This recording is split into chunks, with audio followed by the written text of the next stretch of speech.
Hey budget gardeners, Vita Loca here. Join me today as we do some seedling maintenance together. The first thing we're going to tackle is pinching back our Snapdragons. And then the second thing is hardening off my alyssum plants.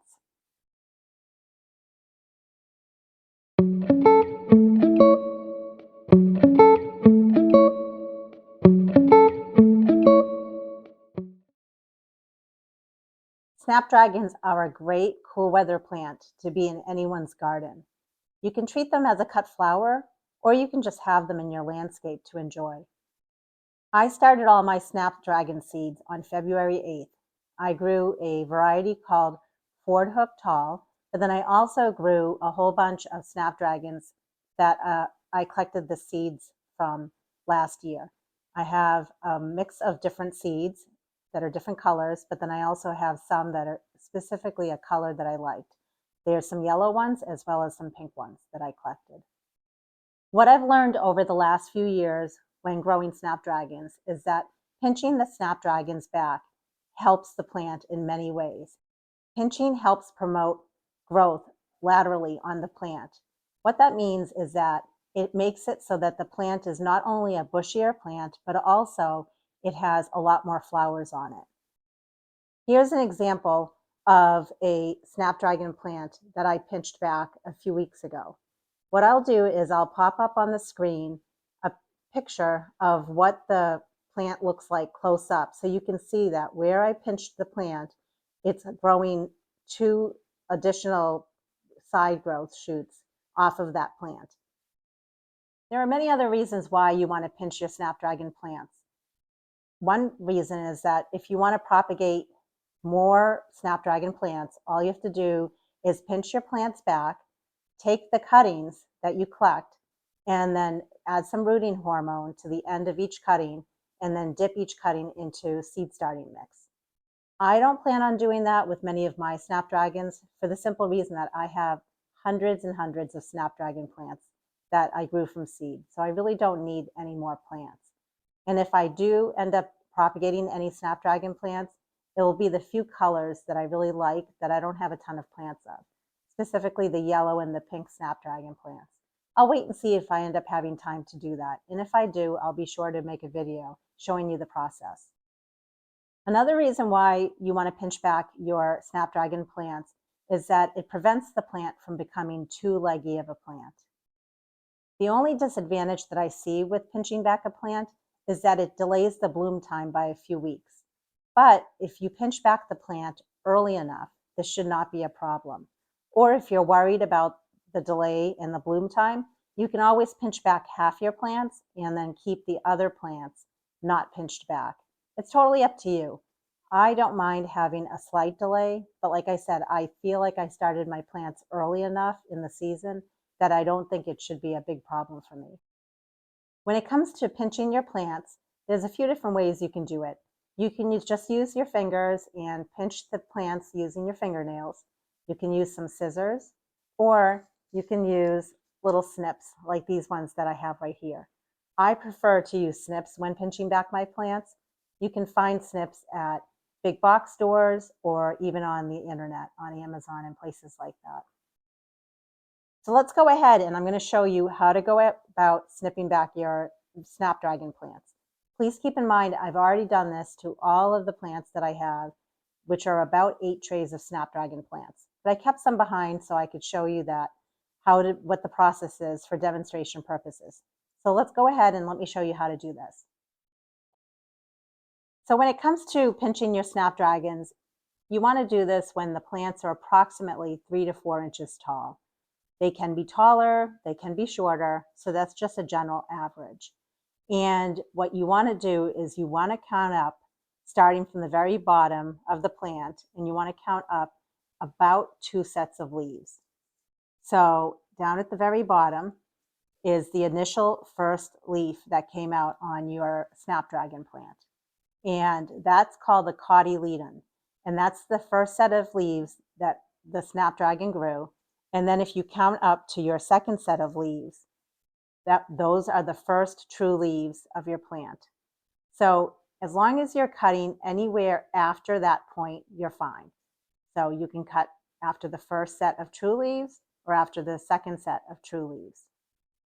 So what I'm going to do is, on this specific plant, I'm going to go ahead and cut after the second set of true leaves, but it might vary depending on the height of my plant. I'm going to cut right here. I could take this piece right here and I could go ahead and try to propagate another plant with this piece, but I'm not going to. I'm just going to take this plant, this cutting, and put it in my compost bin. So what I'm going to do is continue cutting back or pinching back my Snapdragon plants, and you can just follow along as I do it. So I'm going to count 1 and 2.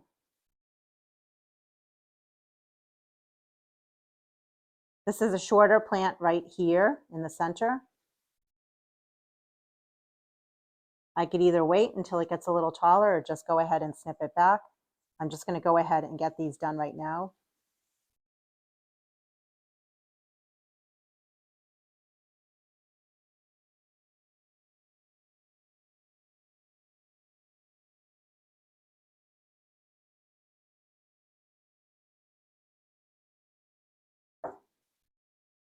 Although it might seem a little harsh to be doing this to these plants, because as gardeners, we wait so long for our plants to get bigger and to just look like a nice large plant. But it is better for the plant for us to be doing this because, like I said earlier, it makes for a stronger plant that's going to have more side growth going on, which means that there's going to be a lot more flowers for my plant, which is ultimately what my goal is with these plants. So that 6-pack is done. I'm just going to go ahead and do the rest of these.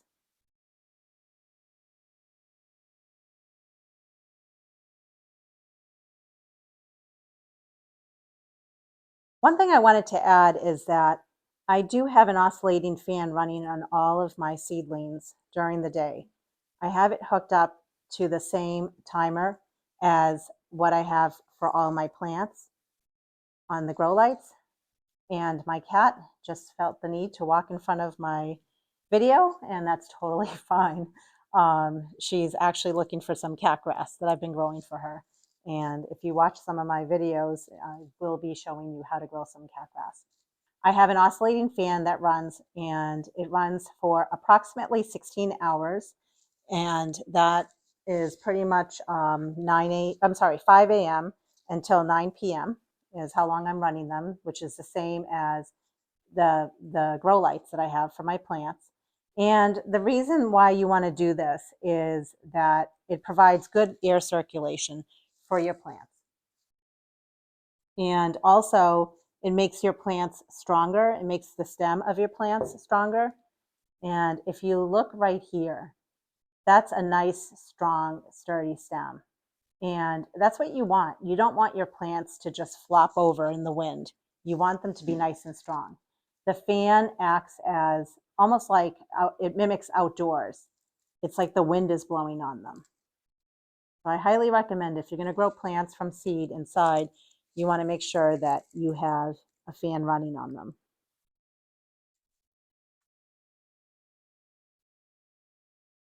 Another reason to have a fan running on your plants is it dries them out in between watering, and that's good for your plants too. It can, sometimes plants can get fungus and some sort of diseases, and you want to avoid that. So many reasons why you want to run a fan.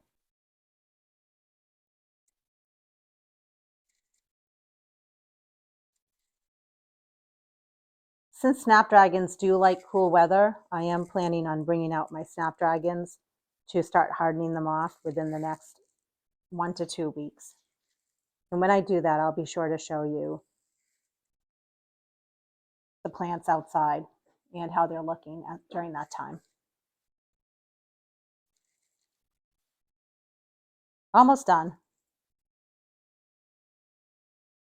And you'll notice when you're pinching back your Snapdragons that they might already start to try to push out leaves on both sides of the stem. And that's very encouraging. So you want to help your plant along by pinching them back and encouraging your plant to do that. I can see, I'm not sure if you can see it, but on this particular plant right here, I can see the side growth happening. So that's exactly where I plan on pinching it back.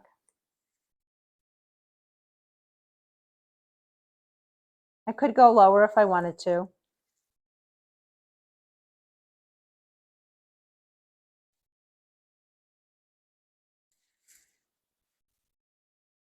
Okay, last one.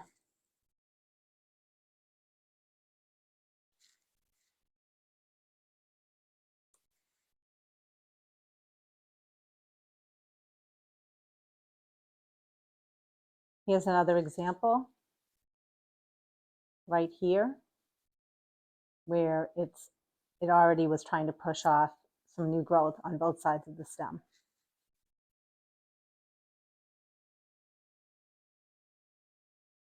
Same with this guy. And the last one. So hopefully you found this helpful. And, there are actually quite a few plants that do benefit from pinching back. But for right now, I just wanted to focus on snapdragons because I know a lot of people like to grow snapdragons, and maybe you didn't know that pinching the plants helps them. So give it a try. And if you're nervous about doing it, like I said, maybe only try it on a few plants, and then you can run your own test and compare and see what you think of pinching your snapdragons. I hope you're enjoying this type of content that I've been providing. If you want to see more videos just like this one, please be sure to subscribe to my YouTube channel, and also don't forget to hit the notification bell. Did you know that alyssum is a nice cool weather plant? I didn't know that when I first heard about alyssum. I always assumed alyssum was a plant that just thrived during the hot summer months. But I learned very recently that you can actually plant alyssum out during the early spring along with your pansies and other cool weather plants. And it will thrive. It will still do fine during the heat of the summer. And it actually will still do fine in the fall. So it's a wonderful plant for interest almost all year round. So what I did was, starting on February 13th, I started some of my alyssum seed. The variety is called Tiny Tim. And when I started the seed, I started it in this to-go container. This is just an example of the type of container that I used when I did the seeds. And after the plants had a couple of leaf sets on them, I then went ahead and picked them out of the to-go container, and I moved the plants into 6-packs, similar to this. The reason I do that with all my plants is simply because I just don't have enough room under all my grow lights. So I want to maximize the amount of space that I have and give the plants the room that they need, but without rushing them into too big of a pot.